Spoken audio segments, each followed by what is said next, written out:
Hi everyone, I'm Ken from CryptoTradingKS. Let's run the numbers. Bitcoin is currently up 0.57% to 22,793. Ethereum is down 2.05% to 1626. Tesla and Microsoft are headlining the first busy earnings week of 2023. Turning first to Microsoft. Microsoft has been coming down with the S&P 500. You can see when we overlay the S&P 500, we get that same directional correlation. If we overlay the Nasdaq and take the S&P 500 off, we can see the Nasdaq and Microsoft are very closely correlated. Professionals know that looking at the major indices will actually help significantly on understanding component movements. Hence, we can see that Microsoft came down with the major indexes.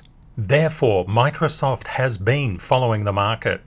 If the market improves, Microsoft will improve. If the market weakens, Microsoft will weaken. The same goes with Tesla. In yesterday's video, episode 782, I talked about the S&P 500 and a potential golden cross incoming. It's important to keep this in mind when you're assessing Microsoft and Tesla. When we look through the CTKS method at Microsoft's support and resistance levels in terms of all of price history, Microsoft has an absolute truckload of smart money sell levels between 246 and 257. These are not based on recent price history, they're based on all of price history. The good news is that Microsoft also has a couple of smart money buy levels between 228 and 231 and between 217 and 223.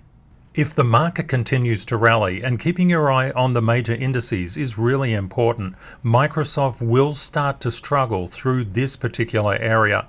If it comes down to here, it should find intermediate support and then bounce up to seek to attack this area. Just keep in mind, if we actually start to break below 228, there's a bit of an air gap, and then 222 is where we'll find smart money stepping in. Just be aware of these three areas. Let's turn our attention to Tesla. From a professional level, the first question you should ask yourself: how did Tesla fare up against the major market indices such as the S&P 500 and the Nasdaq? Let's have a look. With the S&P 500, we can see that Tesla was basically following the directional gravity of the S&P 500, sometimes stronger, sometimes weaker. And this is going part and parcel with every single stock and also cryptos. There are asset-specific or security-specific events that occur that can push them up or under relative price movement in the major indices. And of course, Elon selling his shares in Tesla did not help Tesla's share price. The thing to keep in mind is that these major stocks follow the major indices because they're part of them. Let's compare Tesla to the Nasdaq, and we can see that directional bias just overextending and underextending, and of course a little bit of variation around here. But if you actually zoom in, you'll see this directional correlation playing out with uncanny accuracy. If you go down to an actual microscopic level, you will see that the major indices are very, very important. And typically what happens when people get into any kind of investing, they just look at their specific beloved, whatever that is. It's a stock or it's a crypto or it's Forex, it doesn't matter, whatever that thing is. And then they tend to exclude everything else. That's a really big mistake. And when you've been in the market for decades and decades, you realize that the major indices are very, very important. When we use the CTKS method to understand what Tesla's smart money buy and sell levels are, we get a very different picture than what we saw with Microsoft. Tesla has more smart money buy levels and far fewer smart money sell levels above its price. Tesla is currently 133.42. There are smart money sell levels between 140 and 144. There are smart money buy levels between 115 and 118. If we see the major market indices continue to pile up and go up as they have been doing, we would anticipate that Tesla would encounter its first real resistance around this 143 level. If we see the main market starting to sell down, and price is always moving in a wave, so these things are always on the ball. But if that did, we could get down to 116 before we see a bounce upwards. Just keep these things in mind.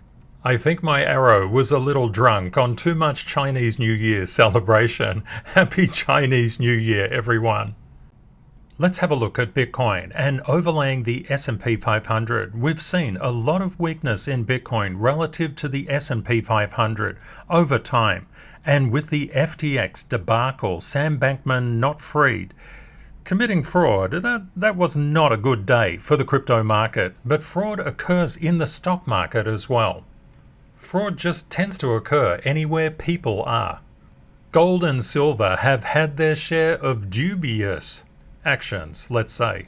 But the one thing that we can see, even though this FTX meltdown in crypto occurred, when the market started to turn around, crypto recovered very, very quickly. Looking at the Nasdaq, we can see the Nasdaq and Bitcoin were following very, very nicely. We saw that the Nasdaq actually recovered when Sam Bankman-Fried decided to nuke the crypto market. This is why we pay a lot of attention to the major market indices. When assessing the smart money buy and sell levels on Bitcoin, we can see that this particular area from about 23,000 up to around 23,300 was a fairly steep area of smart money sell resistance. We actually came up, hit that level and have retraced. If we go down to, for example, between 22,300 and around 22,000, we're going to have a lot of smart money buy orders in this particular area. So we could actually witness a bit of a pullback and then a charging up to see if we can take out this smart money resistance, these sell levels around the $23,000 mark. If we actually lose this $22,000 level, the next area of major smart money buying is ranging in between 21,400 and around 20,800. We have a philosophy inside our global family. You don't need certainty, you need a strategy to profit from uncertainty. How do we profit from uncertainty? We need to get into synchronization with the market. That's why we do our CTKS code, our daily three-dimensional risk management every day. We know that we control the trade or investment, but it's the market that controls the return. So we need to be very, very mindful. We cannot force the market to give us a return. We just have to move within its confines and its boundaries. If you're buying Microsoft or Tesla or you're investing and trading in it, I hope that knowing where the smart money will step in and step out will help you. Wishing everybody a fantastic weekend. And I look forward to catching up with you tomorrow. Stay safe out there, my friends. And bye for now.